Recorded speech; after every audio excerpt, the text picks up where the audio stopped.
Duda itong si Inting sa motibo ni Espinas kay Tanggol kaya tinutulan nila ang naging pasya ni Tanggol na maging assassin kay Espinas sabagkat hindi na umano makalabas itong si Tanggol sa tatahakin nitong landas. Pero paliwanag naman ni Tanggol na gagawin umano niya ito para maging daan para makita din itong si Mokang at tinding at test lalo na sa kaligtasan ng kanyang mga kaibigan. Pero pinagsabihan nila Inting itong si Tanggol na kailangan na niyang pakawalan itong si Mokang dahil dagdag pa niya wala namang magandang naidulot si Mokang sa buhay ni Tanggol kundi kapahamakan. At nakita naman umano ni Tanggol ang kanilang sitwasyon ngayon. At hindi umano siya naniniwala na mga tiwali ang pinatumba ni Espinas, kundi kahit kung sino basta sila ay bayad. Dahil iisipin lang umano nila Tanggol, tinanggap umano nila Espinas ang pera na patong sa kanilang ulo. Isa lang umano ang ibig sabihin, bayaran umano itong sila Espinas para pumatay.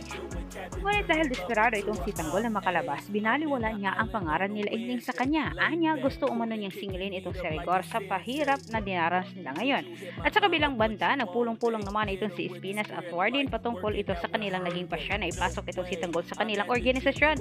Dahil masama naman ang naramdaman ni Warden dito kay Tanggol, maging tinik umano itong si Tanggol sa kanilang negosyo. Dahil baka mamaya, mabisto umano sila ni Tanggol at si Tanggol pa maging daan para makarating sa kataas-taasan ang kanilang mga gawain. Ngunit iginiit ni Warden Espinas dito sa kanyang kapartner na hindi umano mangyayari ang kinakatakutan nito dahil hawak nila ang buhay ni Tanggol. Dagdag pang nabahala itong si Warden para kay Bubbles, baka tuluyan umano itong bumigay at mahulog ang loob kay Tanggol at baka si Tanggol pa umano ang maging kahinaan ni Bubbles.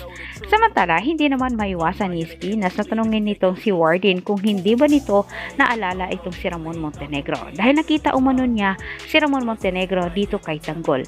Para sa kanyang isip, hindi umano malayo na may konektado itong si Tanggol sa pagkatao ni Ramon.